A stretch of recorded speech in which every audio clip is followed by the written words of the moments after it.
Good afternoon, everyone.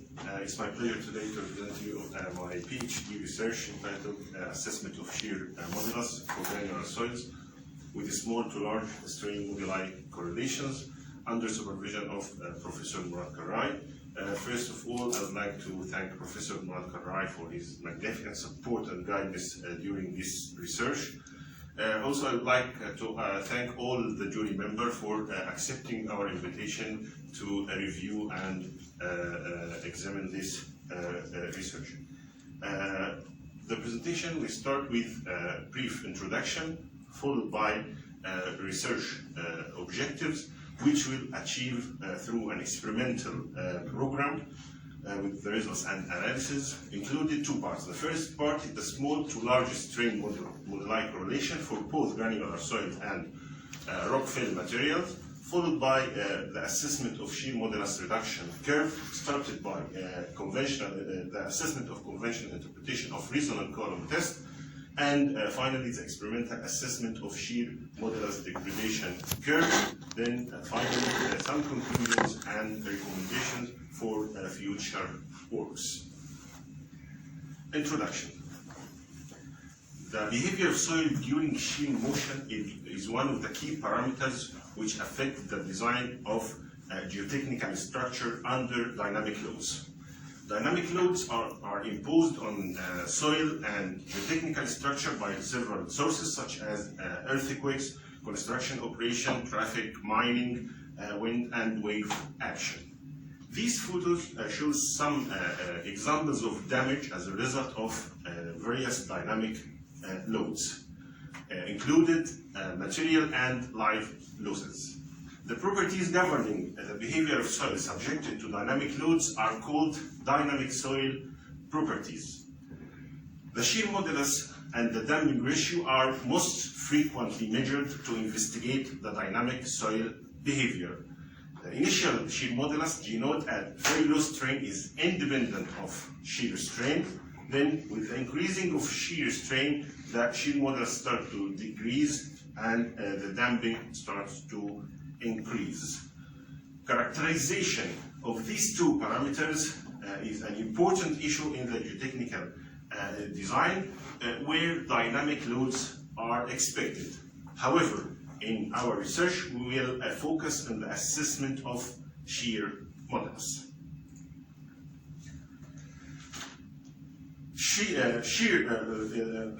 The strain range often investigated by the dynamic testing are the small strain linear range, which is independent of shear strain, then the nonlinear elastic range with decreasing of G and increasing of damping, and finally the moderately nonlinear range or above the cyclic threshold.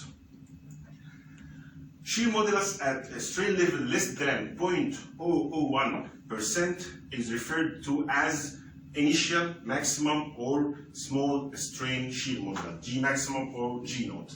G naught can be obtained from different laboratory and field measurement of shear wave velocity as G naught equal rho Vs squared, with the rho is the density of the soil and the Vs is the shear wave velocity.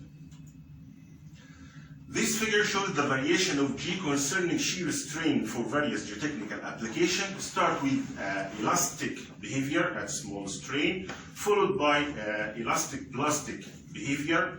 Then some catastrophic phenomena could happen, such as landslides and soil liquefaction with the large shear strain damage.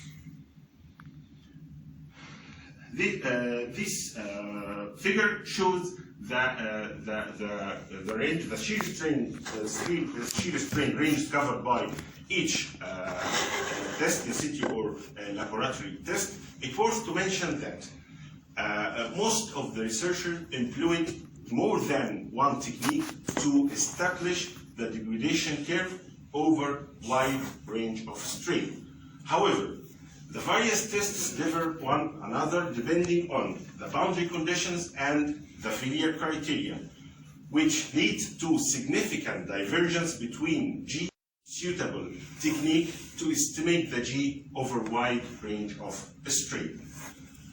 So the main objectives of our research is to correlate the shear wave velocity and shear modulus and constraint modulus to the physical parameter of natural granular soil, correlate the constraint modulus and the initial elastic modulus to initial shear modulus of rock fill material, develop the degradation curve with different strain levels based on different laboratory technique, and investigate the different parameters that influence the resonant column results.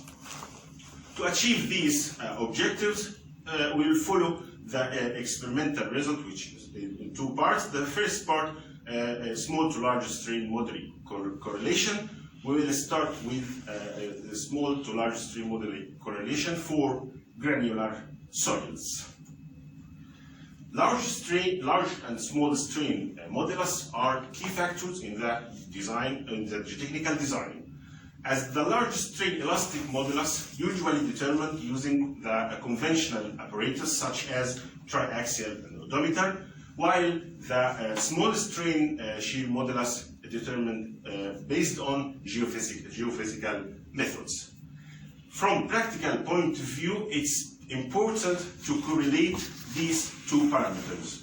Several researchers are interested to correlate these two parameters. However, most of these researchers are used or employed two different techniques to establish this correlation.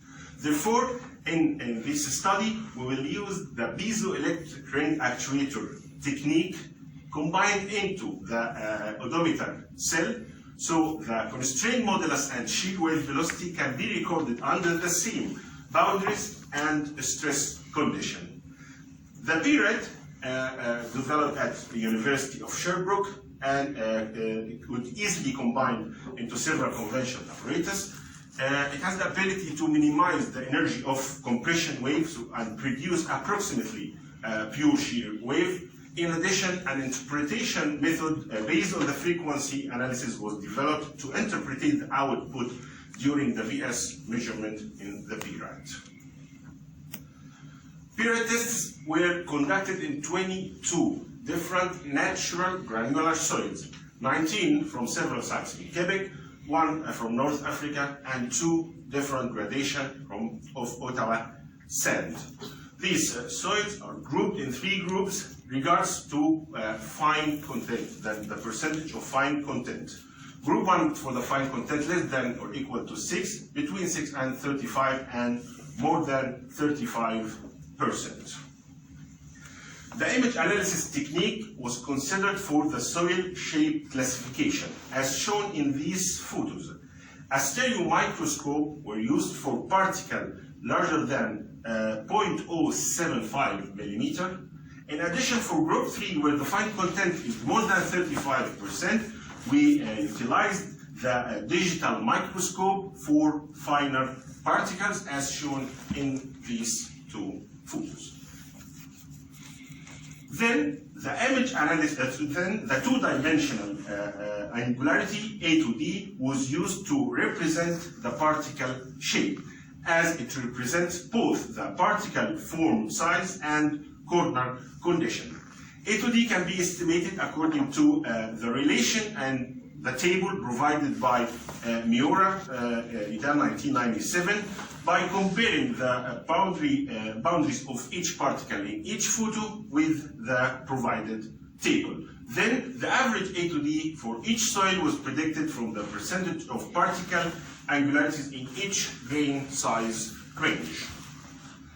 This table summarized the characteristic of the tested soil.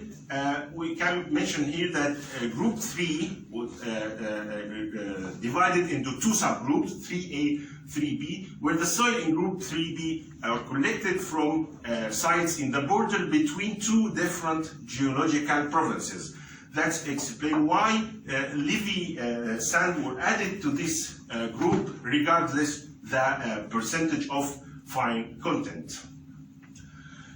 This slide represents a summary of experimental results start with the vertical strain and vertical stress recorded during the oedometer test to obtain the constraint modulus with the measurement of shear wave velocity using the period with each stress. Then the variation of shear wave velocity were plotted against the effective vertical stress for different initial for different relative densities for each soil. All these data were normalized to by the vertical applied stress and plotted against the void ratio for all tested soils. These figures shows the variation of normalized shear wave velocity with E for all tested soil. We can observe that for a given void ratio, the shear wave velocity increases with the increasing of both D50 and E2D, while decreasing with the increasing of Cu. We can also observe that Levy sand, which we added to group 3B, have a different trend than the other soils in group 2. Then an exponential trend is assumed, and multi-regression analysis are employed to correlate VS1 to the soil physical parameters with the variation of both the void ratio and the relative density. These two proposed correlation estimate accurately the VS1 for the test for all tested soils. Then G calculated as G equal rho Vs squared, normalized by the vertical applied stress and plotted against void ratio. Based on this figure and the previous proposed VS1E correlation, we can estimate the G naught from this equation. The same for the constraint modulus, normalized by vertical applied stress and plotted against void ratio. We observe a clear trend of M oedometer over G naught for each group of finds. Then we assume a trend, exponential trend, to present the M oedometer over G naught correlation with the variation of D50 Cu and A to D, where the parameter, the fitting parameter alpha 1 to alpha 6, were determined based on the multi-regression analysis as shown in this table and this figure.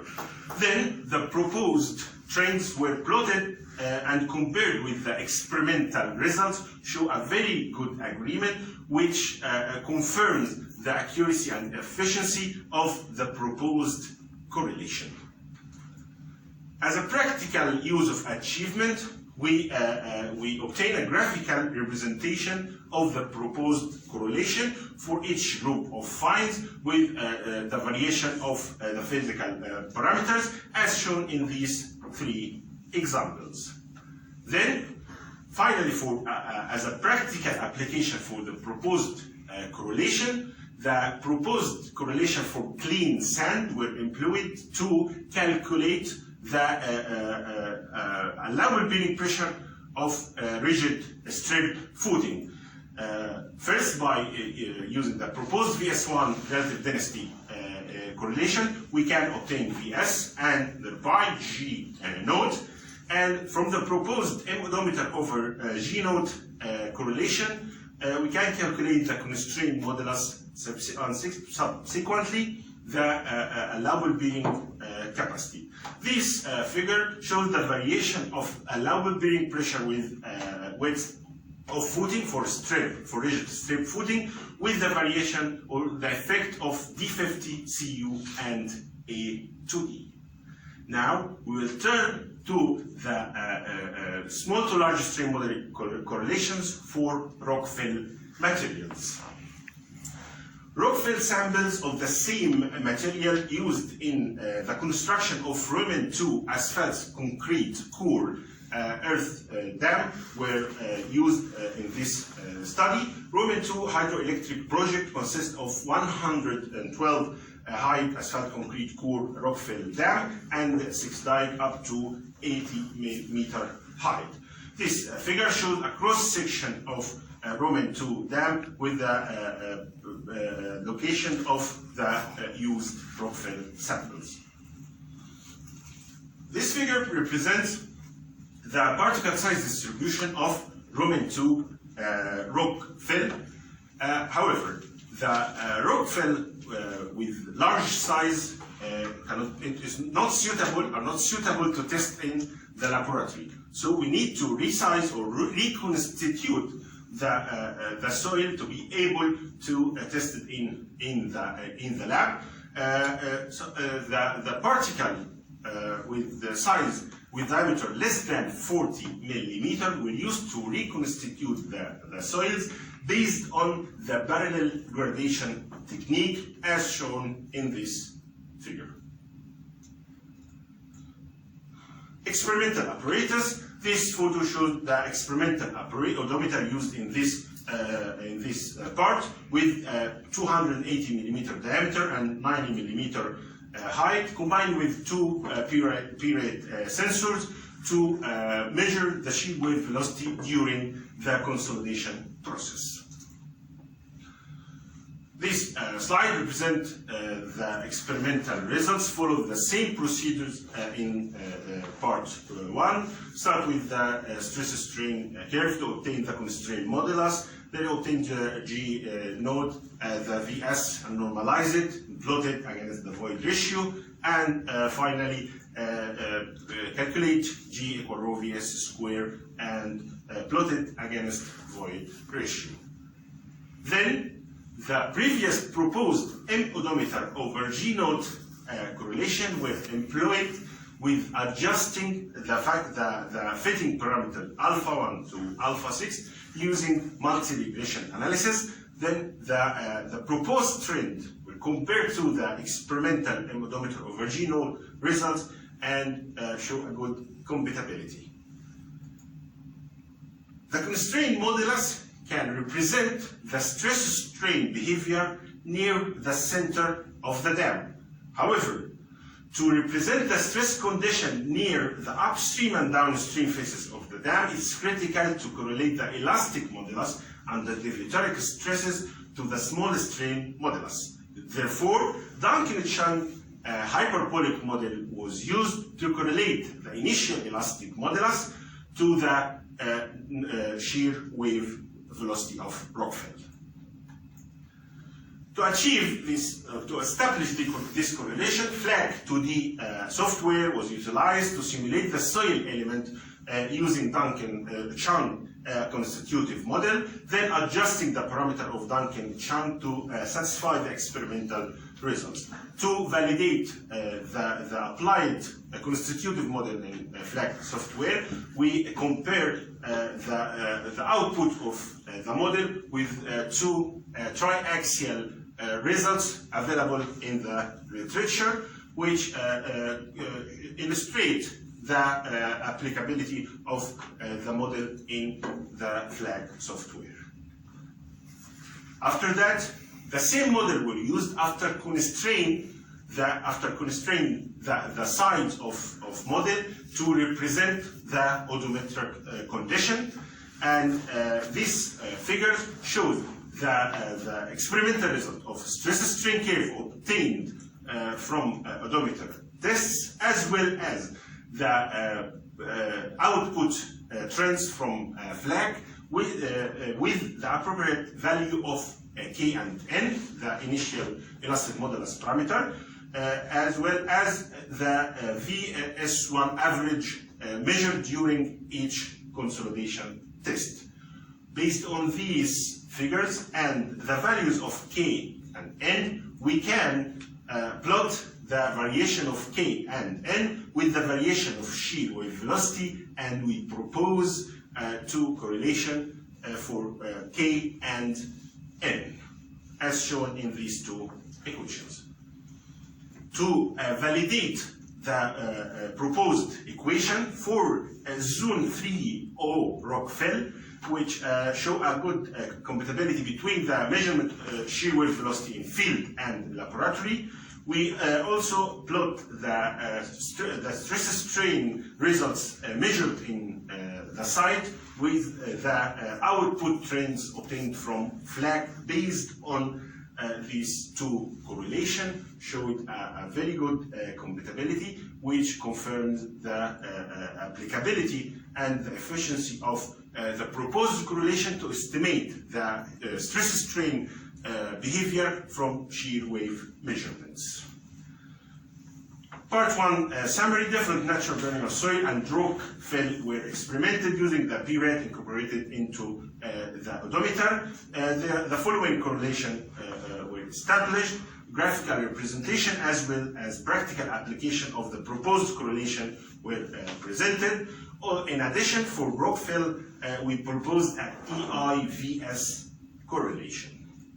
Now we'll turn to part 2 of the experimental program, which is assessment of shear modulus reduction curve. In this part, 4 apparatus were used: P-rate, resonant column, triaxial simple shear, and direct simple shear apparatus. This figure shows the shear strain range covered by each apparatus. The resonant column apparatus was the first technique used to evaluate indirectly the shear wave velocity from the resonant frequency of a system with different strain levels. Based on or regarding the boundary condition of resonant column, there are 3 types of resonant column: fixed free resonant column, Stocko type, or fixed partly fixed resonant column, hardened type, with the ability to apply vertical load to the specimen, and the free resonant column. In this part, we will use the fixed, partially fixed resonant column or hardened type resonant column. These photos show the used GDS hardened type resonant column used in this study. In the hardened resonant column type, there is a connection which connect the driving system and the axial force actuator to the top of soil specimen. This connection originally provided with the GDS hardened type resonant column is a very stiff aluminum bar.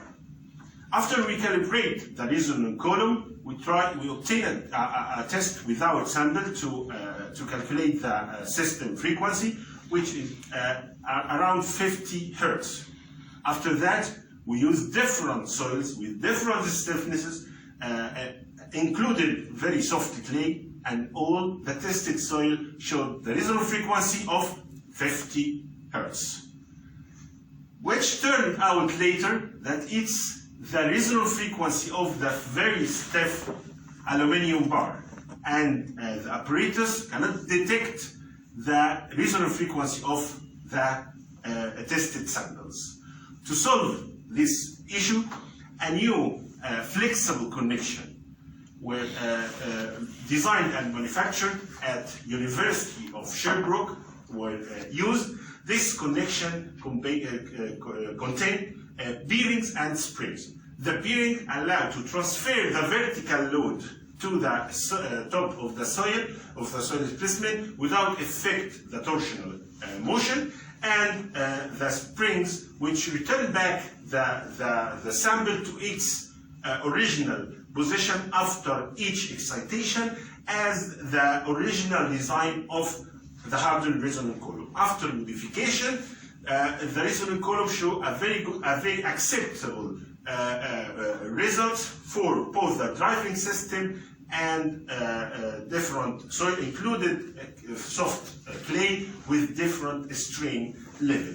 So in the resonant column, the driving system should have a resonant frequency significantly below the expected resonant frequency of the total system, the soil and the device. Otherwise, the results will be significantly affected by the driving system frequency. Now we'll turn to the triaxial simple shear, which is designed and manufactured in hydrocabic institution research with the collaboration of University of Sherbrooke. It has the ability to achieve the simple shear inside triaxial cell. It's able to perform both monotonic and cyclic tests in different amplitude and frequencies. The TXS test will perform it in fully undrained condition with the measurement of poor water pressure. Also, the GDS conventional direct simple shear apparatus were utilized. It's competent to perform monotonic and cyclic tests at wide range of strains with the ability to apply cyclic load at frequency up to 5 Hz.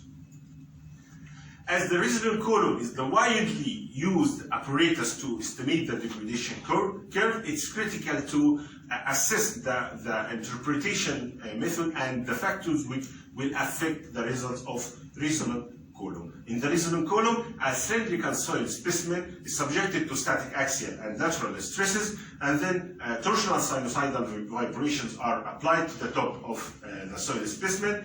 The frequency of excitation is valid until the resonant frequency achieved. With the known value of the resonant frequency, the boundary condition, the sample geometry, we can calculate the Vs and the pi G node. However, there is some limitation for resonant column apparatus, such as the test is basically a back analysis procedure, and the output is not only the output of soil specimen, it contains the effective driving system. The test is useful for strains less than 0.005%. Great caution must be exercised in order to obtain reliable data, and the apparatus is both expensive and large. Several researchers investigate the sources of error affected the resonant column results, such as the error related to interpretation method and the problem of linear elastic assumption, error related to equipment and specimen, and error related to stress-strain distribution. The problem of stress-strain distribution that in the cyclic torsional shear test is a problem because the strain started from 0 at the center of the specimen to maximum value at the outer parameters. The equivalent radius approach were developed to solve the non-uniform issue. This approach assumes that the representative stress and strain torsion occurs at R equivalent, where R equivalent varied from 0.67 to 0.82 through the literature. However, this approach has several limitations which lead to inaccuracies in calculating stress and strain. Therefore, the FLAC 3D software was used to investigate different factors affect the resonant column results. They used mesh size smaller than 1/10 the wavelength of the propagation to avoid the numerical distortion of waves. Then a SIG4 constitutive model was used. This table shows the characteristic of the used soil as well as the SIG4 model parameters. This photo shows the applied torsion wave to the model, and the results are in two forms: in resonant frequency form and in stress-strain high stresses loops. To study the effect of the loading modes of VS correlation for the sample without mass, as the well-known equation VS equal 4FNH is usually utilized to obtain VS for sample without driving system. Two models, laterally and torsionally model, were used to examine the applicability of this equation. From this figure, we can observe a compatibility between the output results for lateral model with the theoretical equation. However, there is a significant difference between the obtained the output of FLAC for torsional model with the theoretical equation. Therefore, the correlation VS equal 0.74 FNH were proposed to estimate the VS from the resonant frequency for torsional sample without driving system. To study the effect of I over I naught ratio, where I is the sample polar moment of inertia and I naught is the driving system polar moment of inertia, numerical analysis has been conducted into adopting 4 different I over I naught value. The results show that for I over I naught value less than 0.045, there is a compatibility between the flag and the theoretical trends. However, there is a divergence in the result, in the trends. So the equation I over I naught beta tan beta, which well known or used for resonant column interpretation, is applicable only if the I naught more than 22I. Finally, the output results as well as the input degradation curve were plotted, shown that the output results slightly overestimate the G over G naught in resonant column, and the damping obtained from the flag based on the equivalent viscous damping method and half power band width method was compared to several damping correlation available in the literature, show a good compatibility, especially with the damping correlation based on the modified hyperbolic model. Now we'll turn to the last part of the experimental program, which is the experimental assessment of degradation curve. Specimen preparation. The wet damping preparation method was utilized with the under-convection method to produce a uniform density through soil specimen. These photos show the resonant column sample preparation steps. Experimental result. We'll start with the P-rate and resonant column results. The shear wave velocity obtained from P rate was normalized and plotted against the void ratio for Ottawa F65 sand, which we tested in this part. Also, samples with different initial relative density were tested in the resonant column under confinement pressure of 100 kPa. This figure shows the variation of or the degradation of shear modulus with shear strain. Based on the G naught, we can back calculate the VS1 and plot it against the void ratio. We can observe that resonant column shows higher values of VS1 compared with the period. This could attribute to two reasons. The first, the fact that the resonant column interpretation method based on the linear and elastic assumption and the non-uniform stress distribution along the resonant column sample. The TXSS apparatus.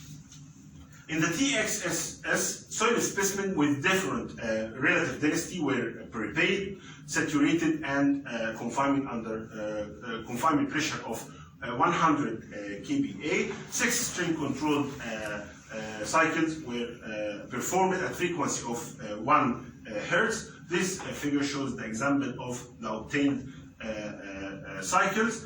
Then the variation of RU with the increase of pore water pressure with shear strain were recorded.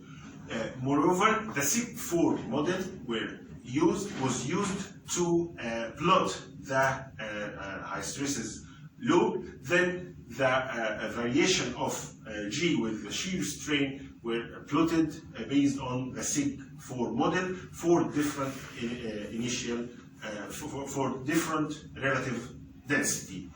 As the SIG4 model based on the first cycle, or the first part of the first cycle in the triaxial TXSS, we can consider that the RU for the obtained curve are equal to 0.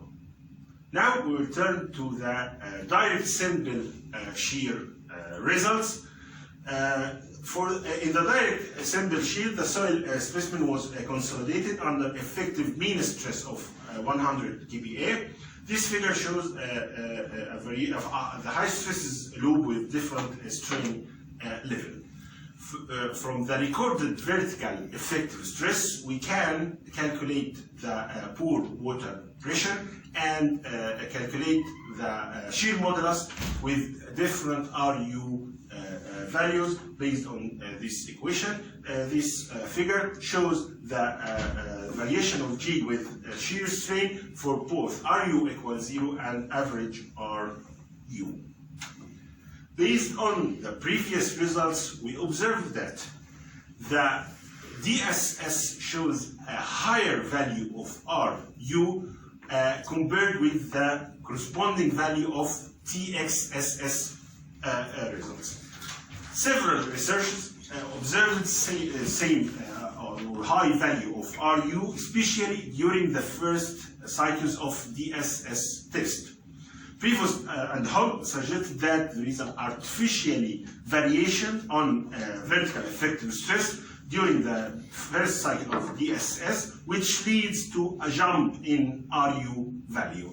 Based on their works, we corrected the RU value, and then the corrected value showed a good compatibility with the obtained TXSS values.